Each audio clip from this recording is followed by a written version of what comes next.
Halo teman-teman investor semuanya, semoga bahagia dan sehat selalu. Nah, di kesempatan kali ini saya bakal coba bahas PT Totalindo Eka Persada Tbk, kode sahamnya TOPS. Seperti apa perusahaannya akan coba saya bahas setelah yang satu ini.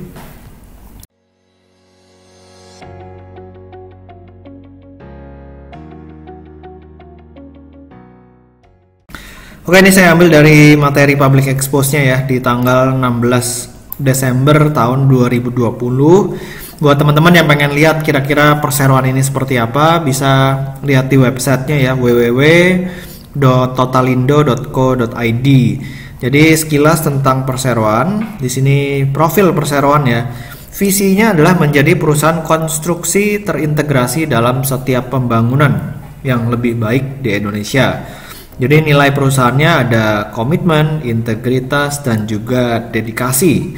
Ya, di sini kalau misalnya kita lihat dari struktur kepemilikan saham TOPS, ini 98,5% itu dimiliki oleh Pak Donald Sihombing yang secara ini memiliki PT Totalindo Investama Persada. Nah, lalu PT Totalindo Investama Persada ini punya sekitar 58,76% saham PT Totalindo Eka Persada Tbk atau TOPS. Nah, di sini kita bisa lihat publik memiliki sekitar 31,42%. Jadi boleh dikatakan pengendalinya adalah Bapak Donald Sihombing. Nah, ini untuk dewan komisarisnya dan juga direksinya ya. Sedangkan Bapak Donald Sihombing ini menjadi presiden direktur dari TOPS. Nah, ini jejak langkah atau milestone. Perseroan ini boleh dikatakan cukup terkenal dengan mendirikan Mall Taman Anggrek, ya, merupakan super blok terbesar di Asia Tenggara pada saat itu. Makanya pada waktu TOPS ini melakukan IPO, itu banyak orang yang cukup optimis dengan saham ini, ya kan. Makanya karena dulu perusahaan ini membangun Mall Taman Anggrek yang merupakan super blok terbesar di Asia Tenggara. Nah, kita bakal coba lihat kinerjanya ya dari tahun 2016 sampai tahun 2019. Di sini kita bisa perhatikan bahwa total pendapatannya ini terus mengalami penurunan dari 3,1 triliun menjadi terakhir di tahun 2019 itu cuma 681 miliar. Ya, lalu kalau misalnya kita mau lihat laba bersihnya yang tadinya positif 200-an miliar, di tahun 2019 itu jadi minus 193 miliar. Jadi yang tadinya bisnisnya profit ya, net profit marginnya sekitar 10-15%, sekarang ini malah rugi, ya kan, malah rugi. Nah, lalu di interim year to date kita bakal coba lihat di 9 bulan tahun 2020 itu jauh lebih parah lagi ya. Jauh lebih parah lagi dibandingkan dengan 9 bulan tahun 2019. Total pendapatannya dari 630 miliar itu turun sisa seperempatnya aja. Jadi sisa 155 miliar.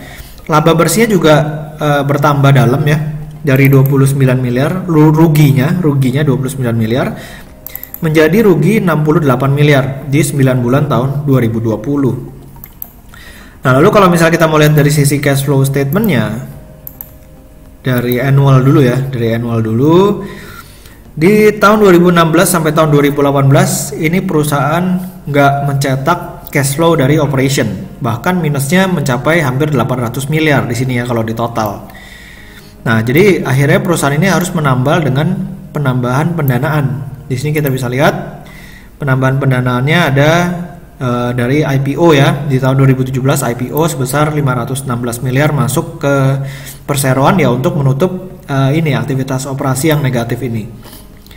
Oke, dari sini kita lihat tahun 2019 udah bisa positif, tapi positifnya cuma 95 miliar.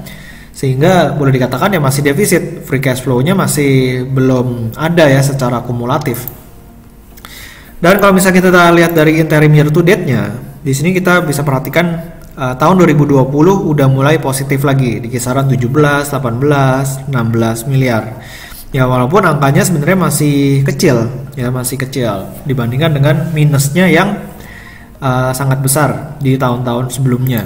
Untuk dari key statistiknya kita bakal coba lihat current rasionya 2,4 cukup oke, DER-nya 0,6 masih lumayan oke. Di sini valuasi PE ratio kita nggak bisa pakai ya karena minus ya karena minus kinerjanya. Kalau dari sisi price to book value ratio 1,5 sebenarnya dikatakan murah juga enggak. Ya dikatakan murah juga enggak. Sementara kalau misalnya kita lihat dari balance sheet-nya, cash-nya perseroan ini cuma 15 miliar, padahal total asetnya sekitar 2,7 triliun.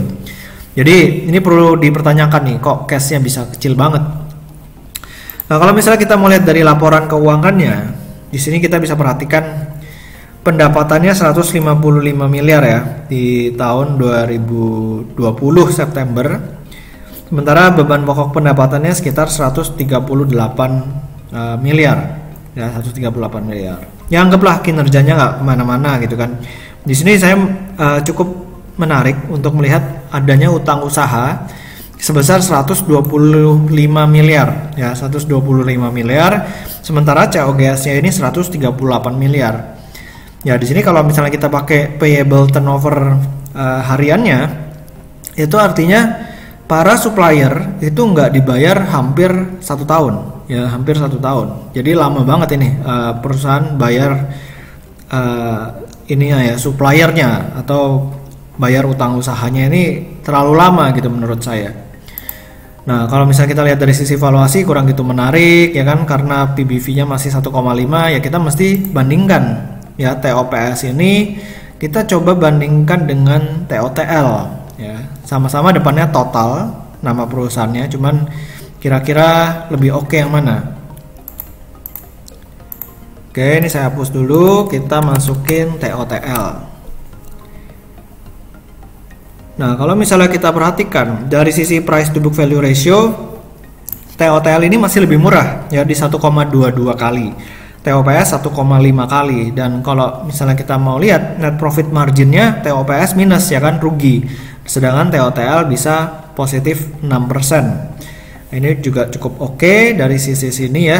Sementara dari return on equity dan return on asset juga TOPS minus ya kan. Jadi kalau misalnya kita ngomong saham adalah mesin mencetak uang, ya TOPS ini belum mencetak uang karena rugi ya perusahaannya. Sementara pada saat profit dia malah nggak cetak cash flow.